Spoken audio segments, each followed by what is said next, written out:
Hello, audience. My name is Jessica Green, and I'm the artistic director of the Houston Cinema Arts Festival. And welcome to the post-screening discussion for Bushwick Bill, Geto Boy. We have quite an array of illustrious guests joining us for this conversation. This is going to be quite nice. First, we have Greg Roman, who is the director of Bushwick Bill, Geto Boy, and we're really excited to talk to him. As well, we have Javon Shaw, who is Bushwick Bill's son and is also following in his footsteps, is a rapper, an MC, a writer, a performer in his own right as well. And we're excited to find out more about that. And lastly, we have Bun B, historian, Bun B, rapper, and Houston Cinema Arts Society board member. So thank you, everybody, for joining us. Really appreciate it. And so excited to chop it up about Bushwick Bill, Geto Boy. So I think I want to start with that and start with you, Greg, and then we're going to work our way around. So let's just, first things first, this film, it's dope. It's really, really excellent.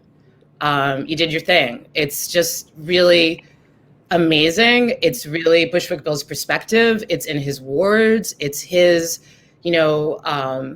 his experiences, his ideas, his brilliance, his intelligence. You captured it all. It's also just really kind of a timeline through the history of hip hop, inadvertently, in the film that kind of exists. There's kind of a timeline of the history of hip hop happening. There's so much going on in this film. It's so personal, but it's also so big. It's dealing with so many big issues and big questions and big problems. And, like I said, first and foremost, I just want to acknowledge how much you really captured Bushwick Bill's intelligence and wit. And I'm really, grateful for that. So, first for you, please share how this film came to be. I know you were working on it for like several years. Tell us about that. This process has had a long gestation process. We want to hear a little bit about that, how this film came into this world, this amazing film you made. So yeah, thank you. Thank you so much for the kind words. Javon knows me. He knows I'm basically about to start crying just by you saying the nice words. But I've never met you before, Bun B. Hello, nice to meet you. I'm friends with Javon. Thank you, Jessica, for the. I mean, I don't even know where to start because I don't usually do these. Obviously, I don't talk in front of the camera much, but I guess the idea for the film started probably whenever that album cover came out. We Can't Be Stopped came out. That was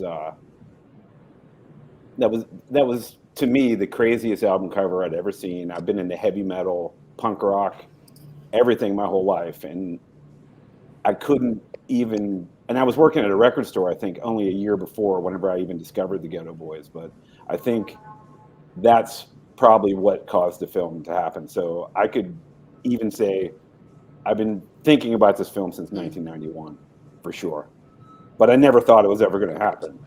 This is, I mean, even just sitting here talking, the three of you, there's weird things that happen just by me reaching out to Bill, which I don't even know.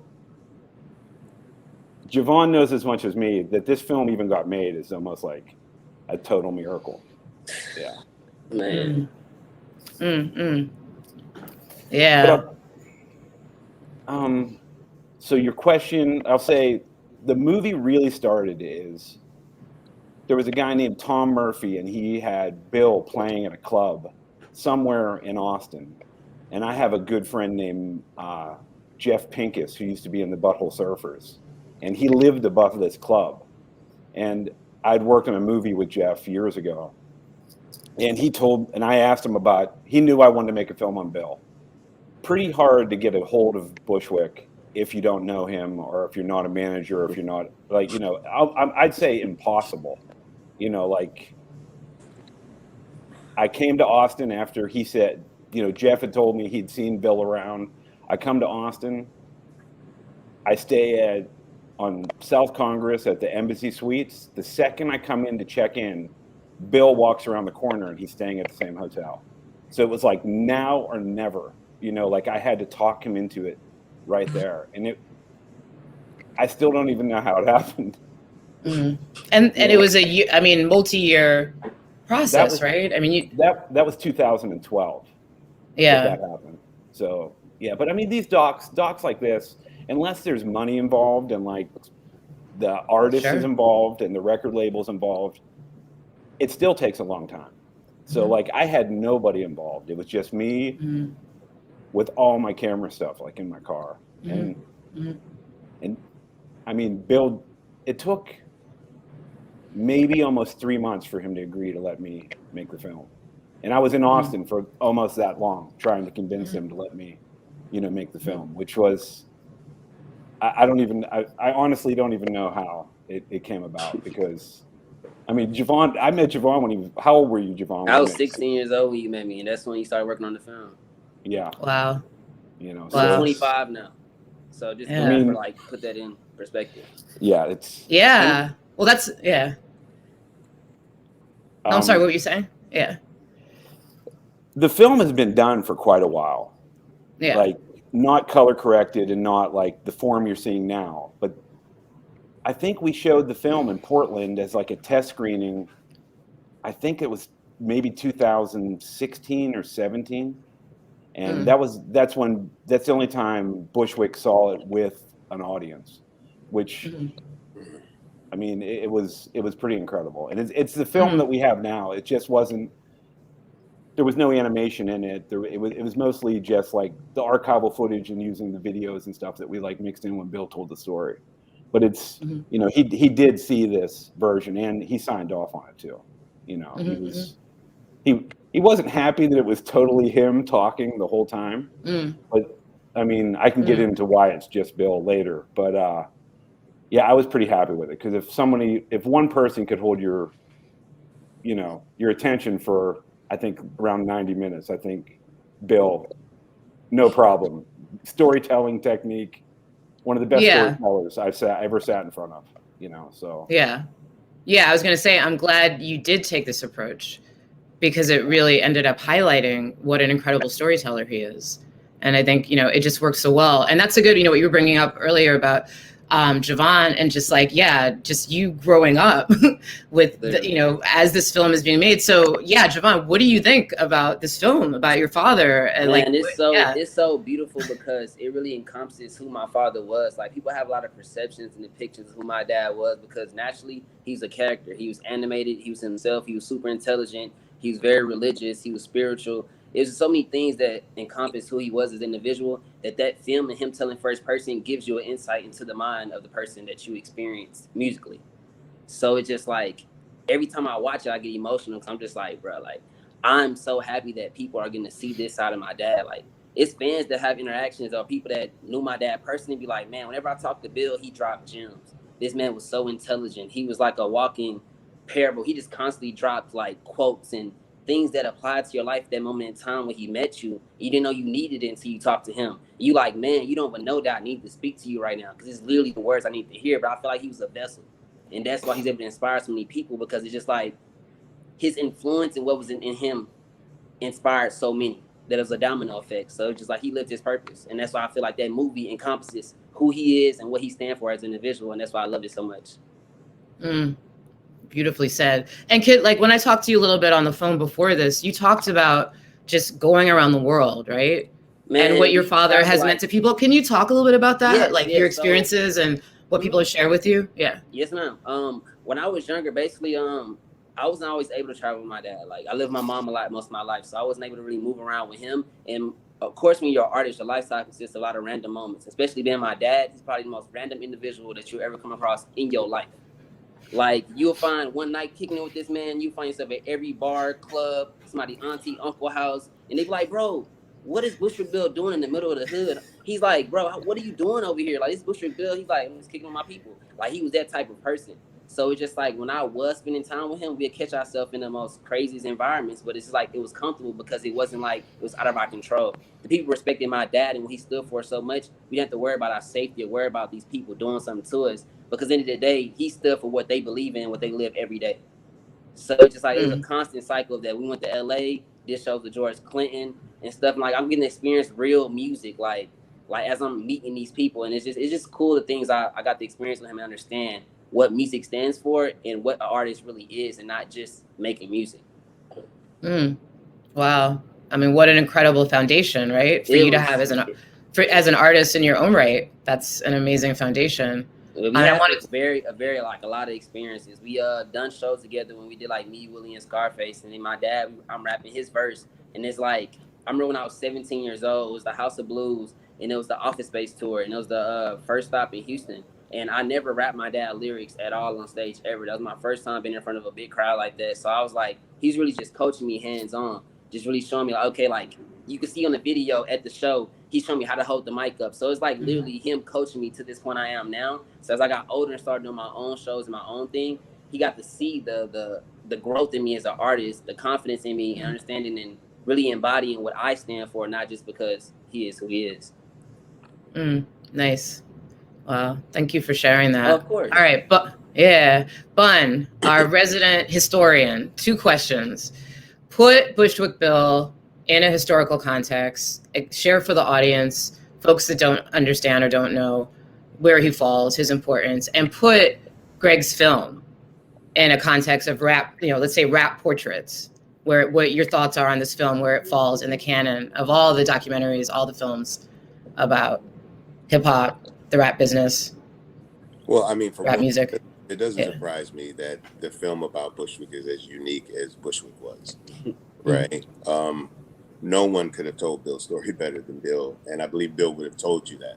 He would not have had a problem telling you that. Bushwick Bill is hip hop's greatest show, right? He is the consummate hype man. He is the guy that fills in the blanks. He understood exactly the part that needed to be played and played it to perfection. He understood the media better than most artists will ever understand it. He knew exactly how to get the media's attention, how to make it work in his favor. That was one of the best things about Bill. He knew how to make a sound bite. That was nothing. But Bill, anyone that knew Bill personally knew that Bill was a very deep thinker. Right? He was always in these different levels of deep thought and was always willing to ask tough questions and not afraid of living life in order to find the answers to those questions. Bill was not always the easiest person to get along with, but that was because Bill wasn't scared of anything, right? That was the thing. He wasn't scared to go anywhere, to do anything. He wasn't scared to go in the midst of anyone. He was an extremely fearless person. But that was the beauty of it. No one that has a Bushwick Bill story has like a moderate story. It's always operating on the extremes, but you knew that going into it with Bill. So if Bill said, "Hey man, come here, let's go somewhere," if you went, you knew that was at your own risk. You know what I'm saying? Because Bill was probably going to be very comfortable doing something that you probably would not be comfortable doing. And I don't mean like drugs or anything like that. He was just willing to take chances, to experience things and live life in a way that very few people will ever do. And in terms of hip hop films, this will probably be the most intimate, right? Because this is literally Bushwick Bill's story from Bushwick Bill.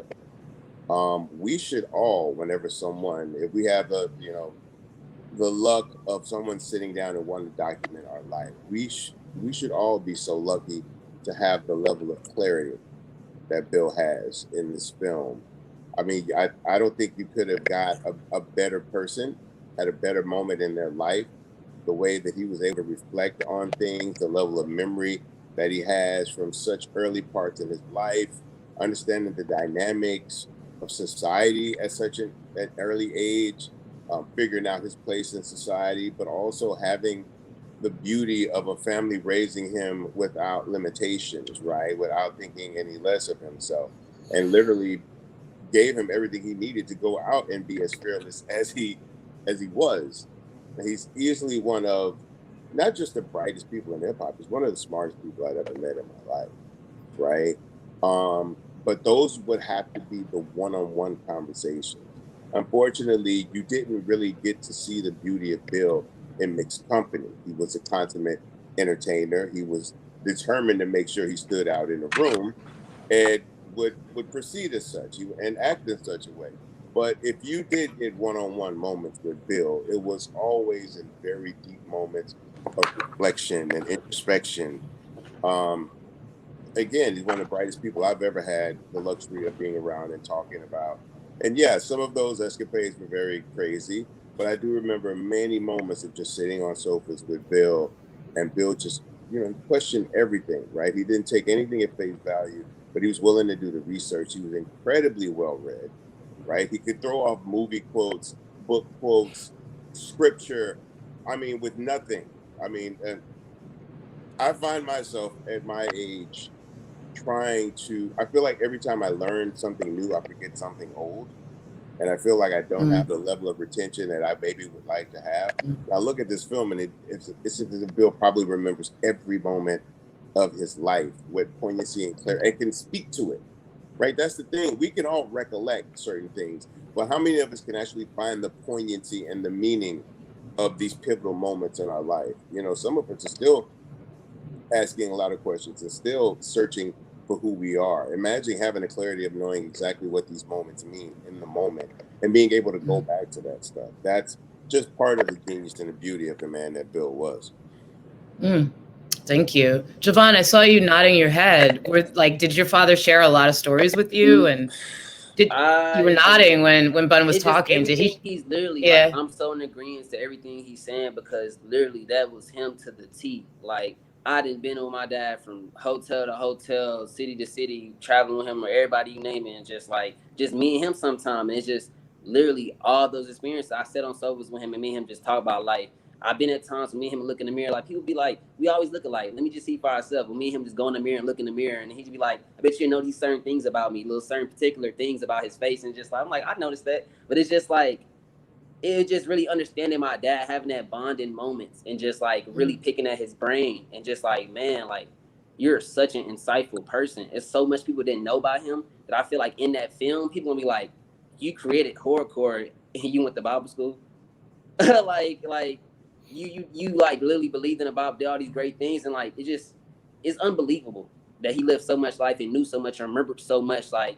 Somebody would come to him like a fan. He'd be like, oh, Bill, you remember that time in 1992 at that club, this and that, so and so performing? He would literally verbatim say every detail, the clothes the man was wearing, who was performing, who was the host, the club venue, the promote. I'm like, how do you know this? He had the mind of an elephant, I promise you. Yeah, and I mean, you just touched upon it, and all y'all have touched upon it, his spirituality. And I wanted to ask you about that, Javon. I mean, well, a couple of questions. Is spirituality something that he talked to you a lot about a lot? And also, is it a theme in your own art? Is that something that you've continued? Yeah. Yeah, it is a theme in my life and my art in general, because a lot of people don't know is my dad already died once before when he got shot in the eye. He was done. He was gone. He wasn't here no more. So it's the fact is I wasn't born till 5 years later. So the last thing people would have known from Bushwick Bill would have been the Geto Boys, We Can't Be Stopped album. That would have been it of in history. And he never had no kids when he passed initially. So when he came back to life, and 5 years later, he had all his kids he have now. So it's it literally lets me know that I'm here for a purpose in a moment in time, to be here talking to you about my father and let you know about him. That lets me know my purpose is really infinite. I'm really meant to be here because he went through several different phases in his life and survived and was able to create me in that process afterwards. After losing his eye, after passing, after coming from a third world country, after all these things he faced. And I'm here to tell you his story from my perspective of my dad. It's just beautiful. Yeah, it is beautiful. And it's interesting. And I wanted to ask, all of you about this, and Bun, for you too, and Greg also, there's such a connection, right, between being an artist and looking at things honestly, or looking at things in a different way, right, an alternative way, and a spiritual quest. And I sometimes I think those things are not thought of as being connected, and it seems weird to people, but why wouldn't they be connected? Somebody like Bushwick Bill that was so interested in honesty and so interested in really looking at the world and talking about stuff and what was really happening, right, would then be on this spiritual quest also. And I just, wanted to know what all of you thought about that idea. But Bun, I know that's an area of intersection for you too, right? Oh, absolutely. In terms of, so let's talk about that connection between spiritual seeking and artistic seeking that people think of separate, but are they separate? And the Bushwick Bill story is a good story of how they're not separate, right? Right. So I think some of the best art that's created is created from a dark place, right? I think if you look at all the biggest records in the world, they're not about love, they're about heartbreak, right? And so artists tend to create some of their most poignant art in the art that has the highest level of connectivity when they're down, right? Because as a majority, people are typically down more than they're up. And you look at life in general, right? If life is good for me, right? If I'm typically seeing the light of, whether it's God shining down on me or just more things are good than bad, then I'm not going to be on a search for good, because apparently good's around. I experience good. It kind of come and go. It's not as fleeting, right? But if you're in very dark places, then your whole life is built around searching for light, right? And that's where spirituality comes in. Because when do people tend to go towards religion? When they've exercised every human option, right? They've gone to every friend, they've spent every dollar, right? They've asked everybody that they love or they thought loved them. And then they have to assume that no one here on the physical plane, someone I can physically see or touch, can help me with this. So if there is such a thing as a higher power, now would be a great time for me to connect with that higher power and for that higher power to come into my life, right? Again, a lot of us in hip hop culture come from, very rough backgrounds, very, tough neighborhoods, have a lot of different things that we're dealing with. Many of us struggle with PTSD our entire life without even having any knowledge or awareness of it. But we are trying to seek something, right? We know that there's a void that needs to be filled. And so, yeah, and if you look at the Geto Boys, right, across the lineage, right, the entirety of the group's existence, there's always songs about spirituality. There's always things about religion. There's an anti-abortion song about rap a lot, right? That's how deeply people were entrenched in their viewpoints in terms of religion and spirituality. But yeah, look at DMX, right? I think DMX is a great example of someone who represented how deep and dark someone's life can be. If you look at his childhood, his upbringing, living on the streets, drug addiction, all of that, and throughout the entire time, all the ups and downs, right? Being the most celebrated artist in the world, right? Performing in front of hundreds of thousands of people, at one time, millions of people over his career. He still fought demons. He still had to, money doesn't solve any problems, right? And DMX had all the money he could probably make, right? And he realized that in order for him as a person to evolve and to get to where he needed to be and live a full life, he needed a higher power's help. In his case, God. And so I think it's extremely important, right? And Bill was one, for me, as far as I'm concerned, the only person I know that has almost as much knowledge about religions and is as well read of religions as Bushwick Bill will probably be KRS-One or Jay Electronica, right? I'm talking about people who have read everything about, traditional religions, have studied metaphysics, all of these different things, right? Bill was one of those guys. He absolutely was. I had those conversations. Some of it I understood. A lot of it, quite frankly, I used to think Bill was just high and talking crazy. And I realized I didn't have the mental capacity to grasp the conversation he was trying to have at the time. But seriously, a lot of artists, unfortunately, do come from circumstances and are raised in, I'm on the Bible Belt. I'm raised on I-10. I come from a very religious family. And so those values are, for the most part, entrenched already in a lot of people and serve as, a place for them to kind of go to when things get a little bit shaky. But traditional religion doesn't always answer all the questions. And so some artists tend to seek out certain things, trying to find different paths to positive energy. We see a lot of that nowadays. Artists like Big Sean rapping about, meditation and aligning their chakras and all of that. So spirituality as a concept and a practice is not as far-fetched in hip-hop music as many people would think. Okay, thank you for breaking that down. So, Greg, were you surprised that the spiritual journey was so much at the center of the story? Did that surprise you, or did you expect that was going to be, as much at the center of your film as it was? Like for me, I'm not a religious person at all. In fact, I mean, if I was brought up Catholic, I'd say I'm a Reformed Catholic or something like that. I don't want to offend anybody, but I'm just, not too religious. But if I didn't have a lot of Bible knowledge when I first met Bill, he would have never done this film with me. Like the first time I met him, I swear he may have tried to make me become born again. I mean, honestly, like the first time I met him, he went down a serious path to try to be like, you have to be like, and if I didn't know a little bit about the Bible already, I did not set out to make a religious movie at all. And like I say this to a lot of people who've seen it, like, I won't even say it's a religious movie, but it's showing Bill as a religious person, like, which is, if anybody that ever met him, there's undenying it. Like, I mean, it's what I talk to him mostly about, not even just like religion, like the afterlife and like why people, act the way they do.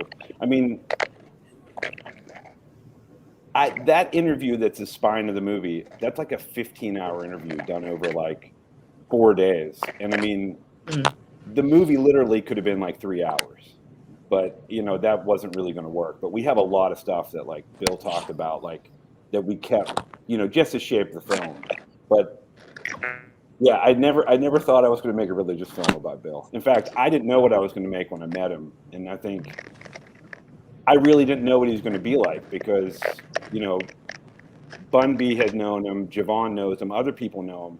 But if you're just a fan like me, you have no idea what you're going to expect when you meet somebody, especially whenever all the lights are off, and you're just talking to them person to person, It's, I mean, I've said this, Javon knows this, but making this film has definitely changed my life completely, Is that my crackling or is that someone else's? Yeah, somebody probably, maybe somebody needs to mute if they're not talking. I'm not sure, but we have a little bit of sound there going.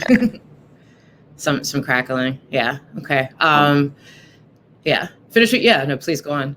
I'm not even sure what the original question was, but Did you no? Just you answered the question. I asked you if you imagine spirituality to be the center of the film as much as possible, and I also just want to back up a little bit and just for clarification, what I was saying before was that I think outside of hip hop, the journey of the artist and the spiritual journey is like very interlinked, and I think sometimes just overall in terms of artists, it's underestimated how much the journey of an artist is a spiritual journey. And yeah, within hip hop, outside of hip hop, often artists, it's a very much a spiritual journey.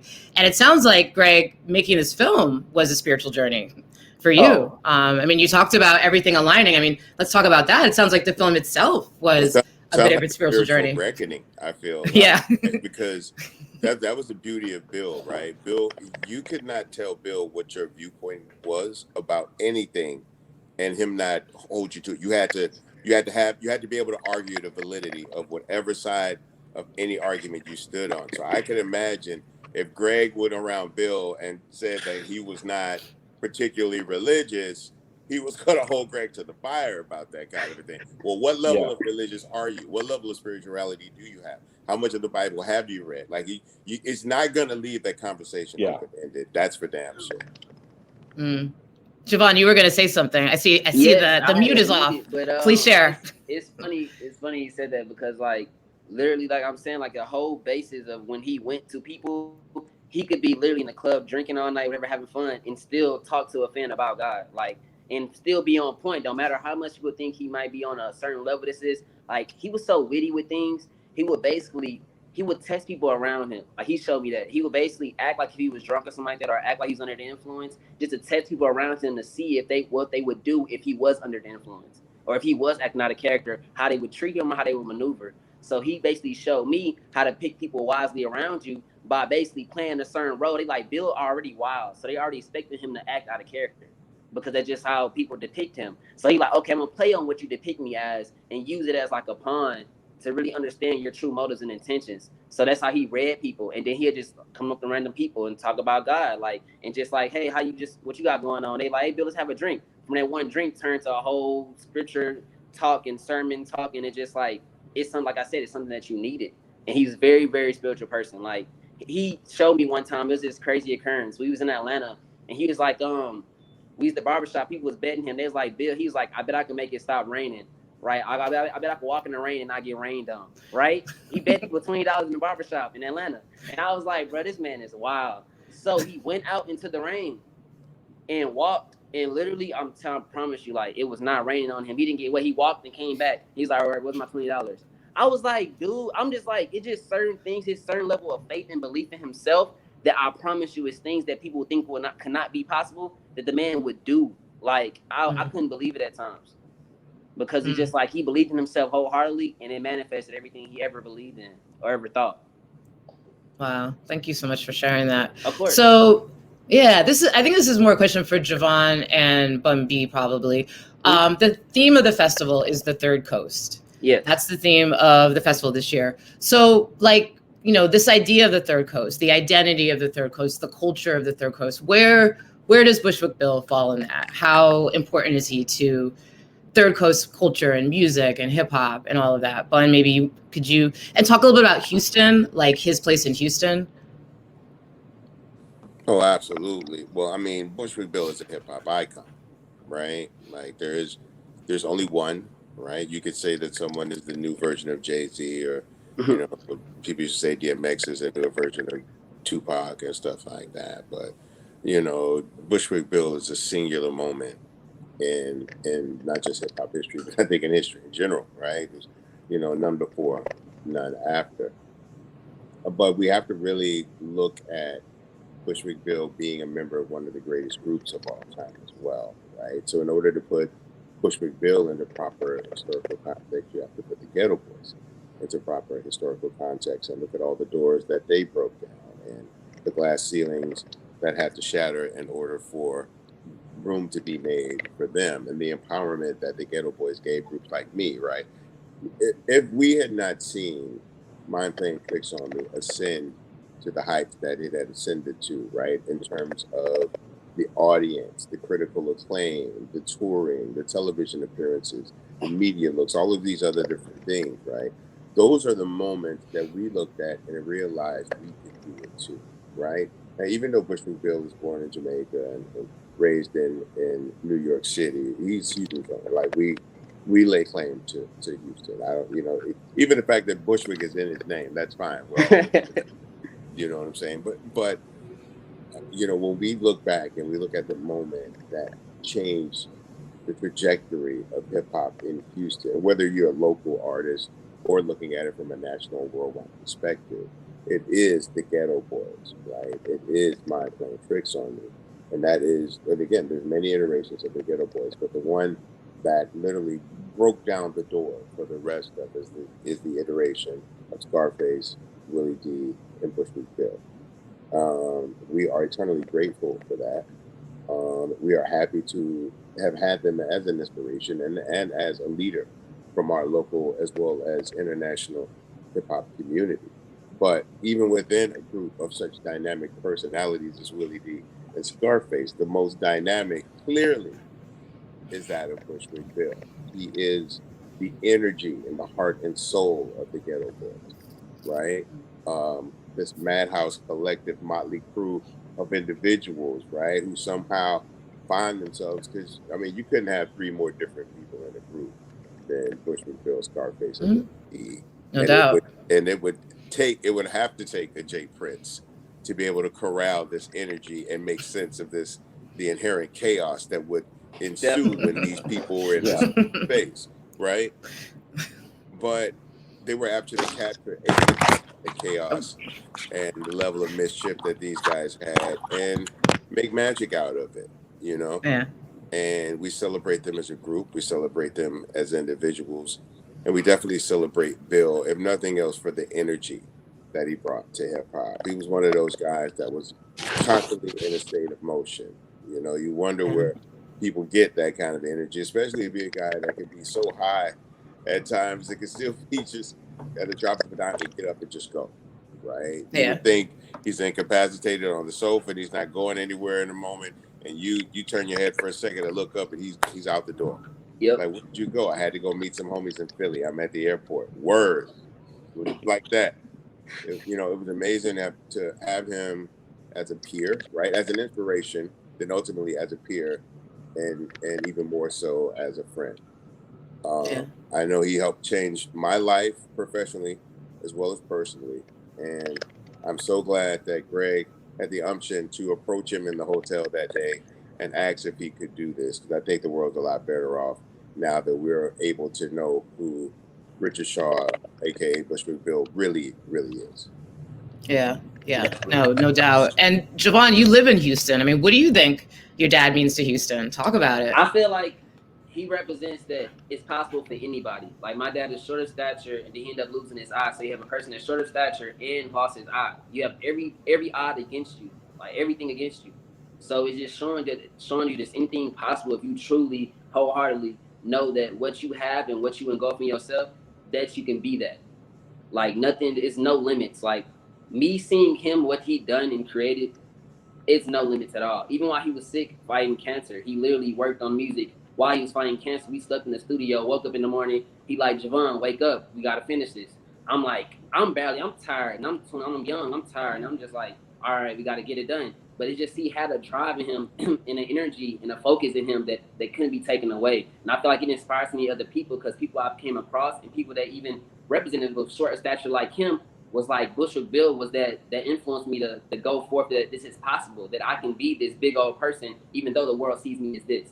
Because he was the biggest little man anybody knew, even though he was short of stature, and like he still carried himself as somebody 10 times his size.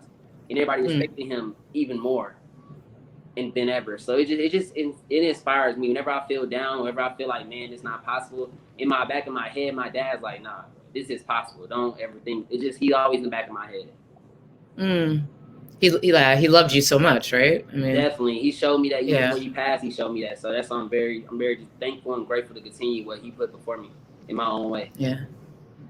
So we're gonna wrap things up, but that's a good segue. Javon, what is next for you? Like, tell us about what you're up to creatively, because we want to know what's going on. What are you up to? My music and stuff, and I'm really hyped about the drink we have with Exotic Pop. We dropped a drink called the Bushwick Bill Mango Punch Cool Cup Juice. It released on Halloween because this year Halloween fell on the weekend, so it's a very snifty weekend. Like we said, like Bun said, it's like it changed the course of hip hop. So it's like I have to make sure I do something special that weekend, and that's what we did, and we still haven't released. It's still on Exotic Pop, so that's going forth what I have going, and then like my music stuff, of course. But it's like it's gonna be updated along the way.